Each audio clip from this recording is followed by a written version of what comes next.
da Verdade. Devocional de 8 de dezembro. O primeiro Evangelho. Porém, inimizade entre ti e a mulher, entre a tua descendência e o seu descendente. Este te ferirá a cabeça, e tu lhe ferirás o calcanhar. Gênesis 3,15. O primeiro anúncio do advento do Salvador não foi aquele feito a uma virgem de Nazaré. Foi lá no Éden, quando a escuridão do pecado invadiu o reino da criação. Ali, em meio à vergonha, ao medo e à culpa de nossos primeiros pais, o Criador se interpôs no contexto de morte para anunciar antecipadamente a derrota do grande dragão, a antiga serpente, que se chama Diabo e Satanás, o sedutor de todo o mundo, como ele é chamado em Apocalipse 12:9. A guerra estava deflagrada e o conflito se daria em 3 níveis de inimizade. Primeiro, entre a serpente e a mulher. Entre ti e a mulher, destaca o Senhor. Exatamente do ventre daquela que foi enganada, viria a semente cujo novo cabeça esmagaria Satanás. Ao mencionar a mulher e sua semente, o Senhor Deus não apenas está lhe trazendo uma promessa de redenção, mas também ressaltando que é em seu papel criacional peculiar, a maternidade, que ela será instrumento especial no plano redentor. Havia uma necessidade legal de que o Redentor fosse um varão nascido de mulher, para ser um novo Adão. Ao longo da história da salvação, os conflitos com a maternidade estão entre os maiores desafios ao cumprimento da promessa e à vinda da semente. Já no período patriarcal, Sara, Rebeca e Raquel tiveram de lidar com o drama da esterilidade. Temos também o drama de Joquebede, que deu à luz a Moisés, que seria o libertador de Israel, mas viveu a maternidade sob a ameaça do faraó genocida. No período dos juízes, Deus promete à esposa estéril de Manoá que ela daria à luz um filho, consagrado a Deus desde o ventre, do qual o anjo disse: ele começará a livrar a Israel do poder dos filisteus, em Juízes 13:5. Estamos falando de Sansão, o libertador mais relutante da história da salvação. A mesma luta enfrentou Ana, que viria a ser mãe de Samuel, o último juiz. Temos ainda a luta de Noemi, a quem a tragédia quase tirou a esperança de uma prole para seu esposo e filhos. Porém, sua posteridade foi resgatada através de uma moabita, Ruth, que foi matriarca do rei Davi e que figura na genealogia do Redentor, em Mateus 1, verso 5. Todas essas foram mães de personagens com um papel messiânico na história da salvação, os quais prefiguravam o Messias que havia de vir. Ao longo de sua história e da história de outras mulheres, o anúncio do advento se repete como um refrão a nos preparar para o pleno cumprimento da promessa. A Sara lhe foi prometido um filho. A Rebeca se lhe anuncia que será mãe de 2 povos, sendo que o menor reinaria sobre o maior. A esposa de Manoá se lhe anuncia que ela também dará à luz um libertador. Temos, por fim, Isabel, mãe do precursor do Messias, a voz do que clama no deserto, que haveria de preparar o caminho do Senhor e endireitar no ermo vereda ao nosso Deus. Isabel estava na mesma condição de Sara quando lhe foi prometido um filho, estéril e avançada em idade. Todas as histórias se interconectam, tendo o mesmo padrão. A madre estéril, um obstáculo ao nascimento, é um instrumento do Senhor para fazer cumprir o seu plano redentor, ressaltando a soberania, a graça e o amor pactual fiel do Senhor para com o seu povo. A maternidade é, sem dúvida, a principal contribuição peculiar da mulher na história da salvação.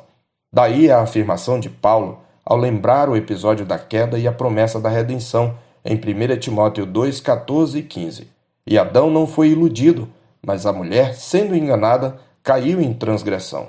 Todavia será preservada ou literalmente salva através de sua missão de mãe, se ela permanecer em fé e amor e santificação com bom senso. Não é sem razão que, em nossos dias, Satanás incita as mulheres a amar a liberdade sexual, mas odiar a maternidade.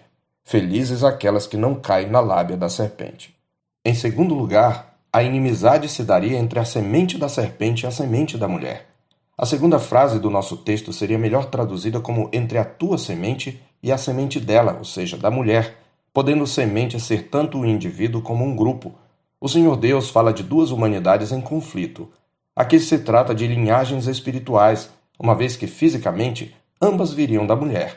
E em toda a história da salvação, aquele que foi homicida desde o princípio e jamais se firmou na verdade, tentou impedir, sem sucesso, o avanço da divina semente. Desde o sangue do justo Abel, morto por Caim, que era do maligno e assassinou seu irmão, porque suas obras eram más e as de seu irmão justas, até o sangue do Filho de Deus, o sangue da aspersão que fala coisas superiores ao que fala o próprio Abel. Esta oposição continua entre o mundo e a igreja. Daí a exortação: irmãos, não vos maravilheis se o mundo vos odeia, em 1 de João 3,13. Em terceiro lugar, haveria inimizade entre o próprio descendente da mulher e Satanás. Temos aqui o ponto culminante da perspectiva profética.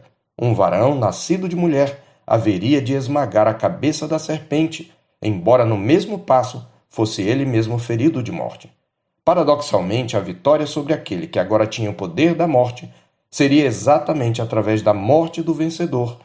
Este te ferirá a cabeça e tu lhe ferirás o calcanhar, sentencia o Criador, apontando para o caráter sacrificial da obra de Cristo. O que o primeiro Adão não fez, morrer para salvar sua esposa, o segundo Adão o fará. Eis o proto-evangelho pregado pelo próprio Criador, e assim, vindo à plenitude do tempo, Deus enviou o seu Filho, nascido de mulher, nascido sob a lei, para resgatar os que estavam sob a lei, a fim de que recebêssemos a adoção de filhos, como está escrito em Gálatas 4, versos 4 e 5. E ali, na pequena Nazaré, o anjo apareceu a uma filha de Eva, para anunciar o que há muito esperavam ouvir as mulheres de Israel.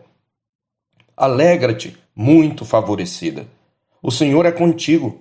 Mas o anjo lhe disse: Maria, não temas, porque achaste graça diante de Deus. Eis que conceberás e darás à luz um filho a quem chamarás pelo nome de Jesus, conforme Lucas 1, 28b e versos 30 e 31. O anjo enfatiza que a missão dada a Maria é pura manifestação da graça em sua vida.